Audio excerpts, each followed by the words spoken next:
ಇವತ್ತು ಮೋಟೆಬೆನ್ನೂರು ಬ್ಯಾಡಗಿ ತಾಲೂಕು ಹಾವೇರಿ NH-48 ಅಲ್ಲಿ ಒಂದು ಆಕ್ಸಿಡೆಂಟ್ ರಿಪೋರ್ಟ್ ಆಗಿದೆ. ಒಂದು ಆಡಿ ವೆಹಿಕಲ್ ಅದು ರಾಣೆಬೆನ್ನೂರಿಂದ ಹುಬ್ಳಿ ಕಡೆ ಹೋಗುವಾಗ ಒಂದು ಲಾರಿಗೆ ಹಿಂದೆಯಿಂದ ಡಿಕ್ಕಿ ಮಾಡಿದರು. ಇದು ಈ ಸ್ಪಾಟಲ್ಲಿ ಎಲ್ಲ ಆಫೀಸರ್ಸ್ ಹೋಗಿ ಇದು 6 ಜನಕ್ಕೆ ಸ್ಪಾಟಲ್ಲಿ ಡೆತ್ ಆಗಿತ್ತು.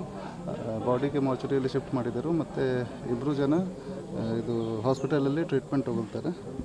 ಇದು ಸತ್ತಾಗಿದ್ದರು. ಅವರಿಗೆ ಹೆಸರು ಫರ್ಹಾನ್ ಏಜ್ 27 ಹರಿಹರದಿಂದ, Umishifa age around 15 to 16 years Ranebennur, Alisha Narangi 20 years Goa, Fulkan Akbar Narangi 17 years Goa, Umera 15 years Harihara.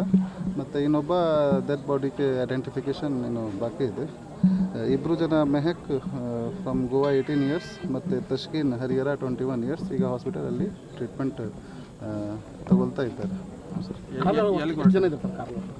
ಕಾರಲ್ಲಿ ಟೋಟಲ್ 8 ಜನ ಇದ್ದರು. 6 ಜನಕ್ಕೆ ಸ್ಪಾಟಲ್ಲಿ ಡೆತ್ ಆಗಿದೆ. 2 ಜನ ಹಾಸ್ಪಿಟಲಲ್ಲಿ ಟ್ರೀಟ್ಮೆಂಟ್ ತಗೊಳ್ತಾ ಇದ್ದಾರೆ. ಒಬ್ಬ ಸ್ವಲ್ಪ ಗಂಭೀರಾಗಿ ಕಂಡೀಷನಲ್ಲಿ ಇದ್ದಾರೆ.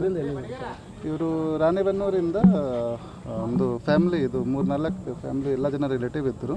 ಅವರೇನೋ ಪಿಕ್ನಿಕ್ ಬಗ್ಗೆ ರಾಣೆಬೆನ್ನೂರಿಂದ ಇದು ಹುಬ್ಳಿ ಕಡೆ ಹೋಗ್ತಾ ಇದ್ದರು.